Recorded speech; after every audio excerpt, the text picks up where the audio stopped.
குடும்பத்துல அசிங்கமான ஒரு காரியத்தை பண்ணிருப்பீங்க.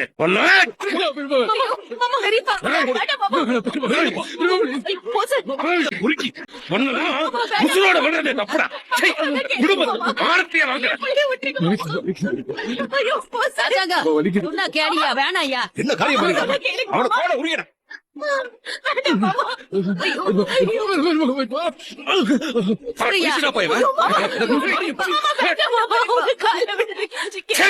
என் பிள்ளைய மன்னிச்சிருக்க மாமா. அவனை அடிச்சு கொண்டுடாதீங்க மாமா, கொண்டுடாது. அவன் இது தெரியாம பண்ணிட்ட மாமா, அவனை மன்னிச்சிருக்க மாமா. ரவி என் குடும்பத்துல பிறந்திருக்காங்கிறத நினைக்கும் போது எனக்கு அசிங்கமா இருக்கு. இந்த கல்யாணத்தை நான் நிப்பாட்டுறேன். கல்யாணத்துக்கு எங்க குடும்பத்துக்கும் எந்த சம்பந்தமும் கிடையாது. நான் இப்ப என் பொண்ணை கூட்டு போறேன். வாமா. ஒரு நிமிஷம்பா. எதுக்கு என்ன தடுக்கிற? இந்த கல்யாணம் நடக்கணும். என்ன சொல்ற நீ? உனக்கு என்ன பைத்தியமா பிடிச்சிருக்கு? இப்படி ஒருத்தனை கல்யாணம் பண்ணிக்கிறேன்னு சொல்ற? என்னடி சொல்ற? உனக்கு என்ன பைத்தியம் கீட்டி பிடிச்சிருக்கா? எப்படி அவனை கல்யாணம் பண்ணிக்க சம்மதம் சொல்ற? இவன் எவ்வளவு பெரிய அயோக்கியனா இருந்து என்னை ஏமாத்த பாத்திருப்பான்.